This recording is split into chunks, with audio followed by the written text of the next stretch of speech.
Abonnez-vous et cliquez aussi sur la petite cloche de notification pour ne rien rater de nos prochaines vidéos. N'oubliez pas de partager aussi la vidéo et de la liker.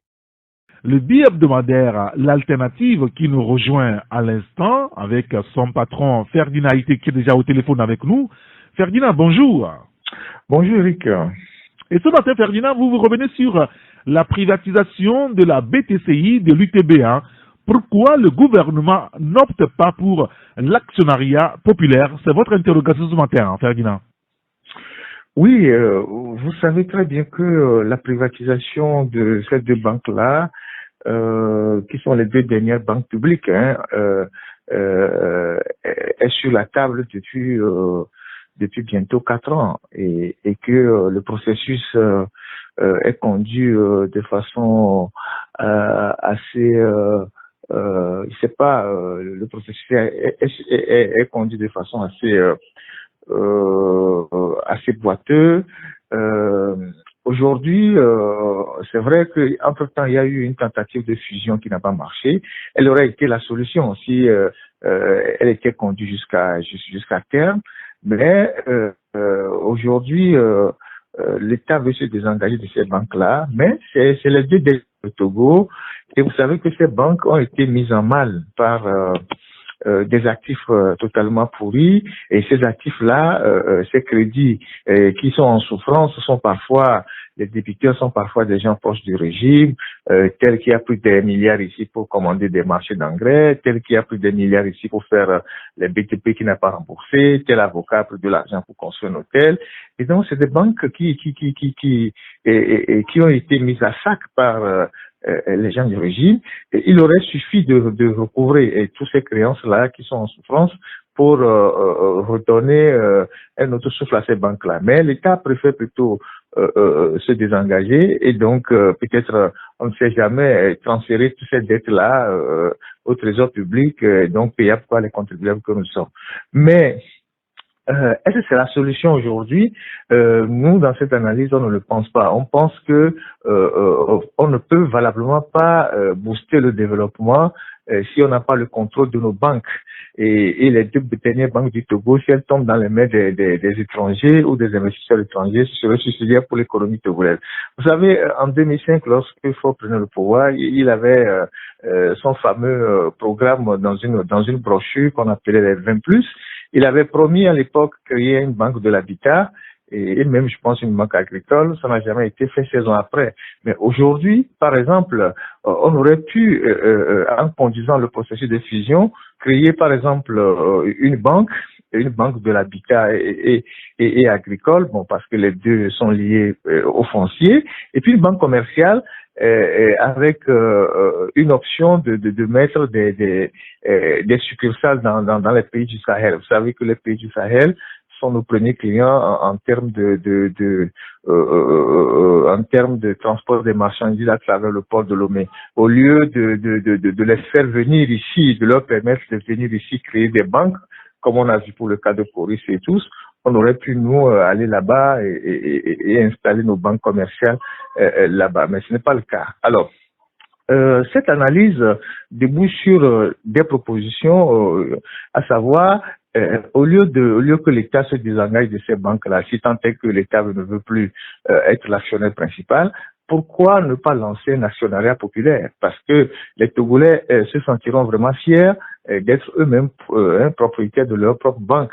Vous savez, l'actionnariat populaire, c'est vrai que c'est une question un peu idéologique. Les capitalistes, les libéraux, tout ça sont un peu réticents. En France, par exemple, en 1981, lorsque Mitterrand a pris le pouvoir, il a relancé l'actionnariat populaire. Il y a quelques années, même à l'arrivée de Macron, et en France, lorsque l'État voulait se désengager de certains secteurs bancaires, on a eu recours à l'actionnariat populaire. Même en Afrique ici, la privatisation d'une grande société comme celle de Lonatel au Burkina, vers la fin du régime de Blaise Compaoré, on a eu recours à l'actionnariat populaire.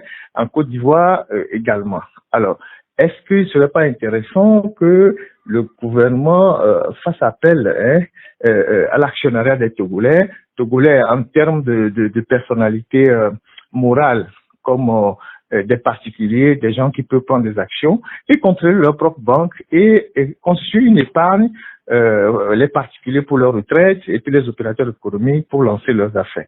Donc c'est une réflexion d'ensemble que nous faisons ce matin, en sachant que le secteur bancaire au Togo est déjà majoritairement aux mains des Marocains. Les gens oublient souvent de le dire.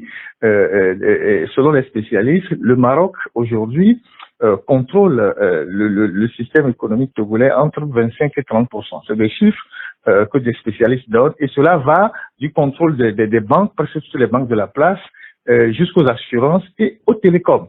Vous voyez, et donc c'est un peu dangereux pour l'économie d'un pays, parce que lorsque un pays est dépendant, tout son système est dépendant de l'extérieur, le jour où l'extérieur a des problèmes, le pays va suffoquer. Et vous savez que la question du système bancaire ou le secteur bancaire est très délicat. Aujourd'hui, c'est une arme de guerre, et je vous informe que la loi de programmation militaire que Macron est en train de mettre en place en France ces jours-ci, on a intégré le système bancaire dans la loi de programmation militaire. Ça veut dire que c'est un secteur assez sensible. Par exemple, il y a aujourd'hui des cyberattaques contre les banques qui peuvent déstabiliser toute l'économie d'un pays. Donc, c'est une analyse globale que nous faisons ce matin.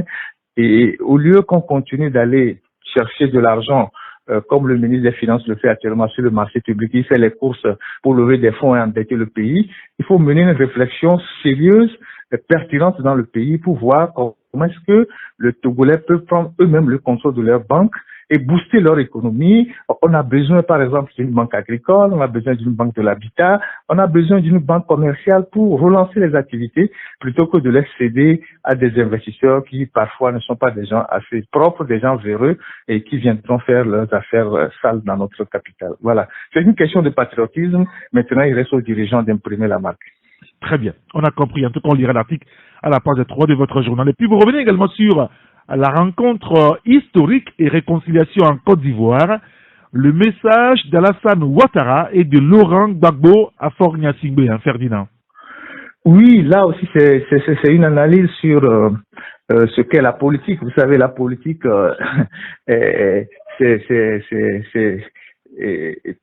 la politique, c'est un jeu, c'est un terrain assez mouvant, et c'est les opportunités du moment.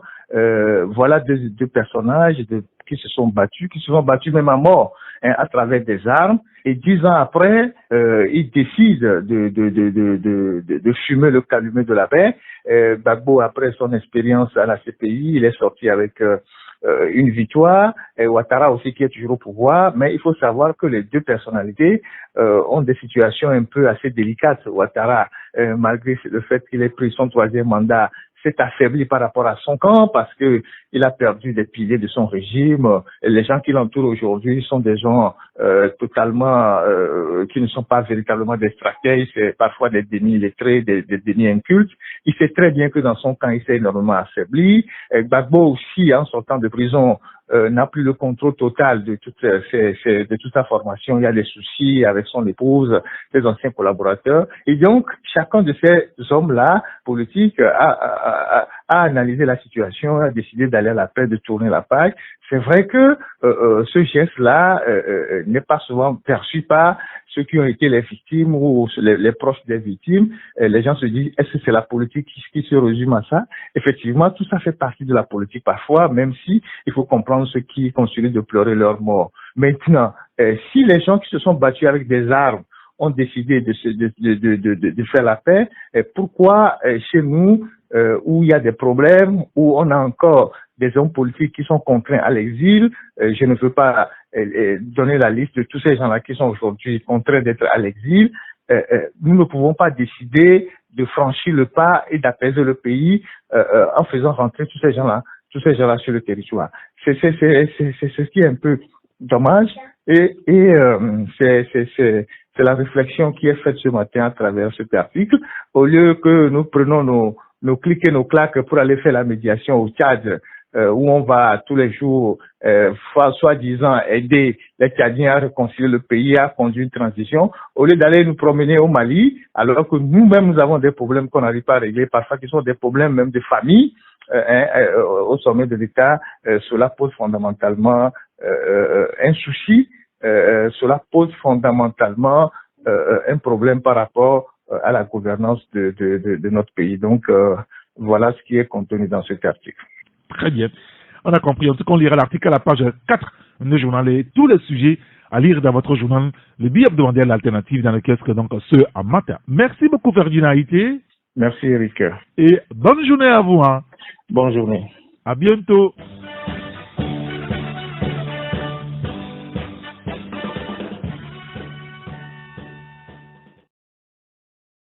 Likez la vidéo si ce n'est pas déjà fait. Laissez aussi votre point de vue en commentaire.